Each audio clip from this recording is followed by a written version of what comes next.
제145화 식혈마 그리고 혈천교의 혈천주.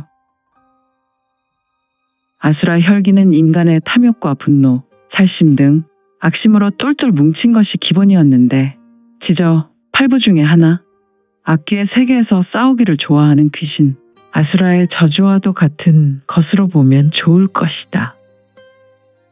지금 혈천교의 대사자는 금능 사마세가의 고택에 들어왔으며 유성문과 조우하고 있었는데 그는 지금 아수라 혈기가 폭주하고 있었다.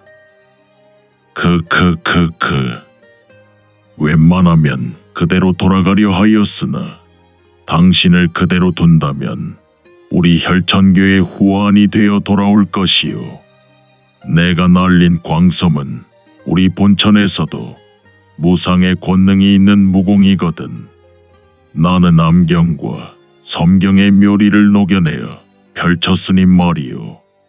이는 현경의 경지에 든 고수라도 쉽게 막아낼 수 없으니. 후후후후. 자화자찬에 지나지 않소. 대사자가 다른 981방의 장문인에게 이러한 수를 썼다면 그들을 능히 제압했겠지만 강원 무림에는 기인이사가 바닷가 모래알과도 같이 많다는 것을 모르 그대의 판단은 그저 정저지화일 뿐이요. 정저지화라. 내가 우물안개구리인가?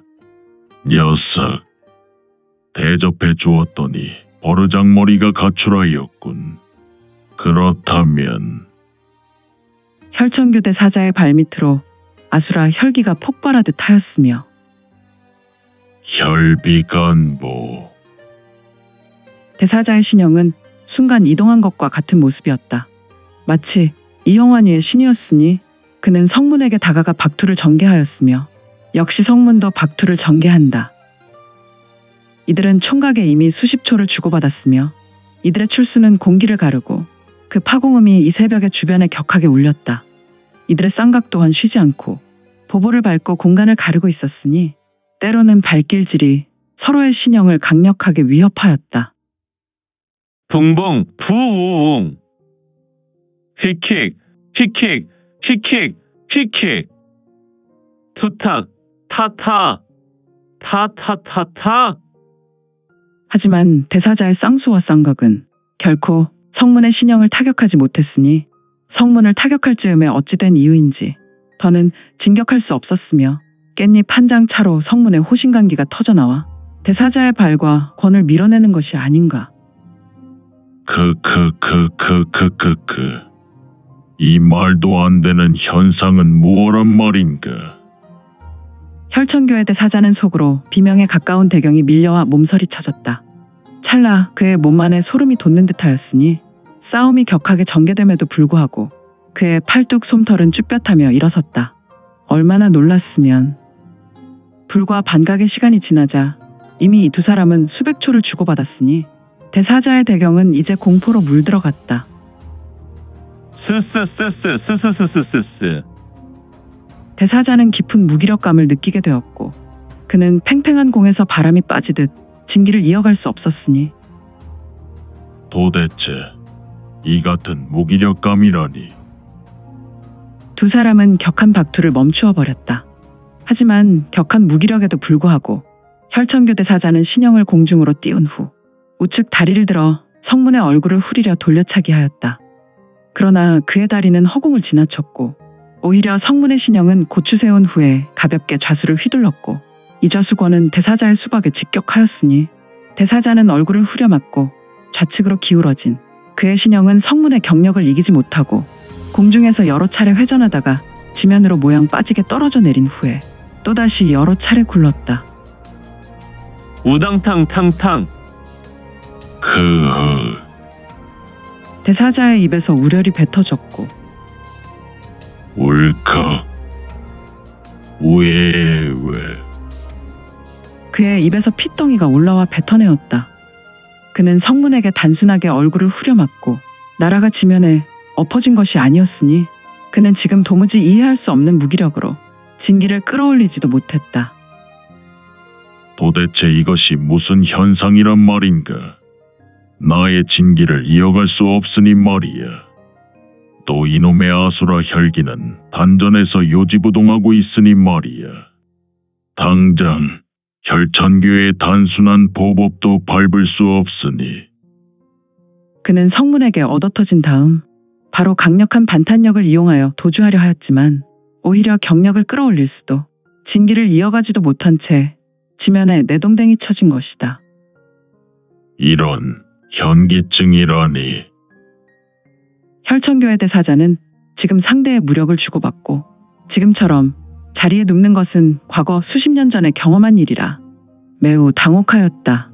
그리고 이후로 찾아온 어지럼증과 격한 구역질도 계속해서 동반했으나 그는 넘어오는 핏덩이를 계속 뱉어낼 수 없어서 다시 삼켰다. 힘드나? 그렇지, 힘들 것이다. 내 녀석은 혈천교에서 무상의 지위를 보장받고 과거 두마문의 식구들을 죄다 혈천교에 투신하도록 하였으니 말이다. 이제 성문의 말투는 바뀌었고 성문의 말에 대해 사자는 매우 놀랐다. 이자가 과거 40여 년 전 두마문의 일을 알고 있더란 말인가. 이자는 도대체 나에 대해 모르는 것이 조금도 없구나. 어떻게 이런 일이. 과거 두마문은 마교 사천마가 소속이었고 귀주에서 유일하게 활동한 마도 마문이었다. 이들은 비록 소수였지만 신강 마교의 충성도가 매우 깊은 가문이었다. 하지만 과거 이 대사자라는 자는 이곳 두마문에서 총관으로 활동하던 적이 있었으며 문주를 배신하고 식솔과 무사들을 모두 혈천교에 투항하여 귀속되게 만든 장본인이었으니. 아무튼 나의 행적을 아는 인물은 이미 혈천교의 노복이거나 혈천교의 혈무사로 모두 거듭났는데 이 사실을 알고 있다면. 혈천교 대사자는 비록 무기력하였지만 그 눈만은 더욱 날카롭게 성문을 노려보며 말한다. 당신은 나를 너무 잘 알고 있군. 당신처럼 젊은 나이의 인물. 그대는 우리 혈사자들의 정보로 혹시 그대는 발로안동 노화순청의 고수가 사실인가? 후후후후. 나이는 중요하지 않지. 하지만 그대가 짐작하는 것이 맞을 거야. 그렇다고 내가 세상을 오래 살았기 때문에 그대의 신상을 자세히 아는 것은 아니야. 그냥 그대는 지금부터 나의 일을 좀 해줘야 할 것 같아. 무슨 말이지? 너의 생각을 읽다가 사천의 일이 매우 심각하다는 것을 알았거든. 내가 그곳에서 온 지 이미 50일이 넘어가고 있어. 아수라 100을 해결하였지만 아수라 적이란 녀석에게 회심의 한 수로 죽다 살아났지. 무슨 말을 하는 것인가? 내 생각을 읽고 있다니. 내 이야기를 좀 들어보라고. 이 미친 광인이 무슨 말을 하는 것인지. 유성문의 말에 혈천교대 사자의 머리는 매우 복잡하였고 머리에 스치는 수많은 감정으로 갈팡질팡하였다. 내 생각을 읽는다니. 혼란스러울 것이다. 하지만 나는 내가 내 머리로 헤아릴 수 있는 수준의 사람이 아니구나. 너는 그냥 내 말을 들으면 될 것이다. 미친놈. 모두들. 혈천교대 사자는 악심이 올라와 욕지거리에 댔다. 하지만 내가 할 수 있는 일은 고작 육두문자일 것이다. 후후후후. 오라. 대사자는 순간 당황했다. 단순히 성문의 외침에 자신의 신형이 들어 올려지더니 성문에게 날아가는 것이 아닌가. 그렇다. 성문의 의념무공이 발동했고 의기상인의 공능으로 혈천교 대사자는 대부분 가옥에 있는 창고 구석에 있던 보릿자루와 같이 날아갔으니. 다만 그는 발만 동동 구를 뿐이었다.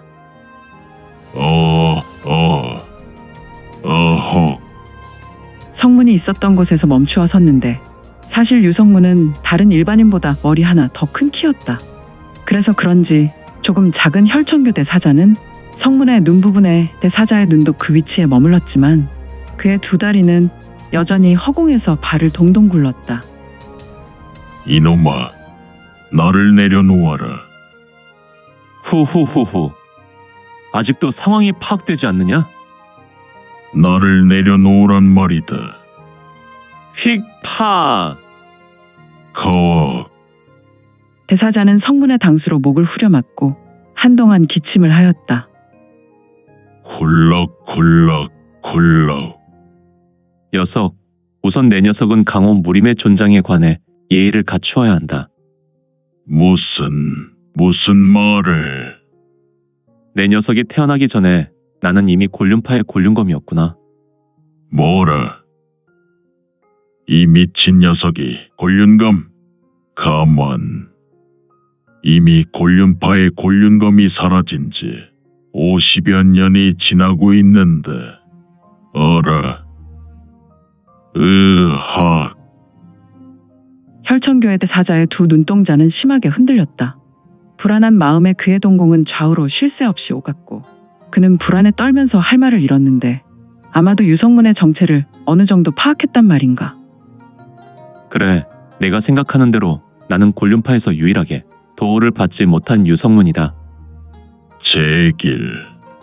그래, 진군도의부의 제독이 유성문이라는 말을 들었을 때 왜 우리 혈천교는 곤륜파의 곤륜검을 생각할 수 없었나.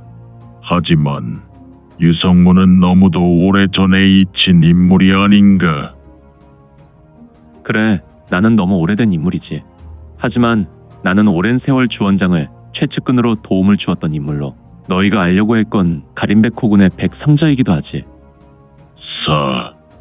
젠장. 사실이었군. 그렇게 힘을 쓰지 말라고. 내 녀석은 지금 눈에 보이지 않지만 밀천왕금승이 발동되었고 여의포박이란 수로 묶여있단 말이야.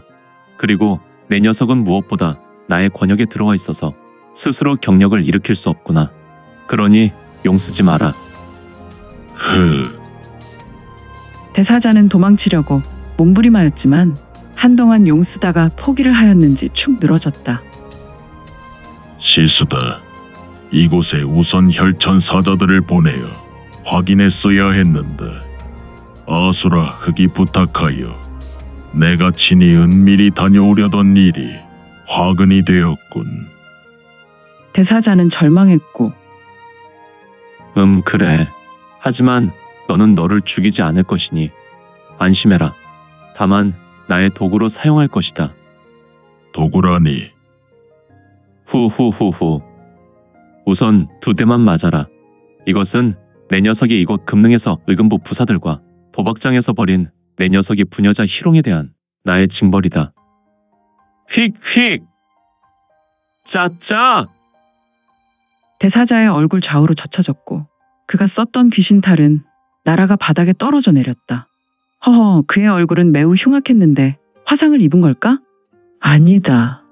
그의 얼굴은 화상을 입은 것이 아니라 얼굴의 환혼과 같은 고름과 피가 군데군데 상처와도 같은 모습처럼 보였다.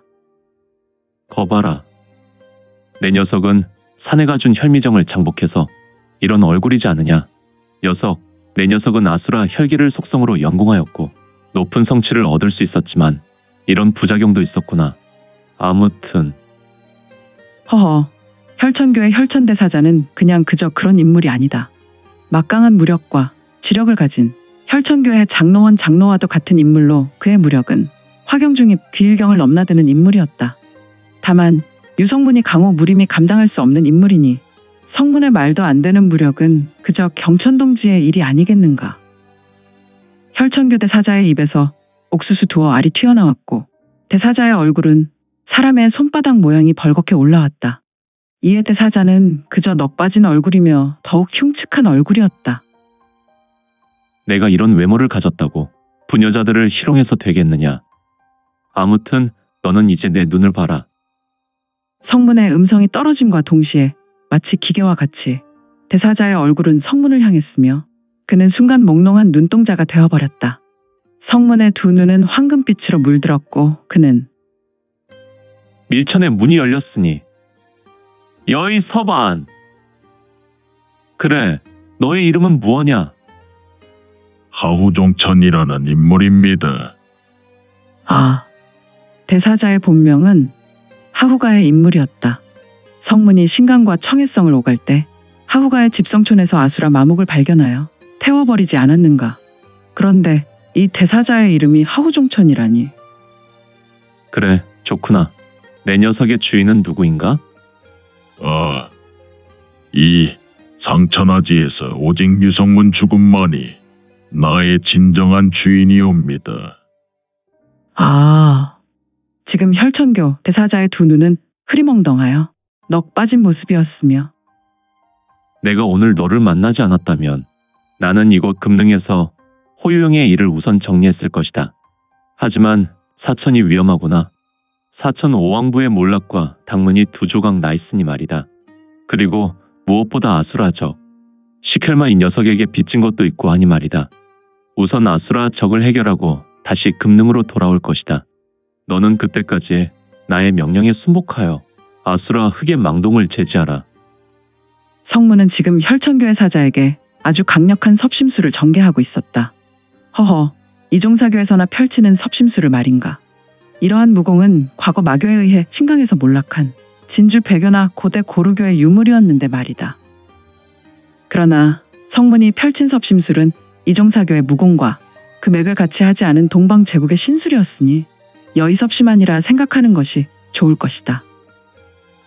아무튼 성문의 얼굴은 다소 심각한 표정이었고 그의 눈빛에 황금색 이체가 스치듯 지나쳤다. 그는 뒷짐을 지고 고개를 들어 밤하늘을 보았고 이제 기울어가는 보름달 달빛을 보았으며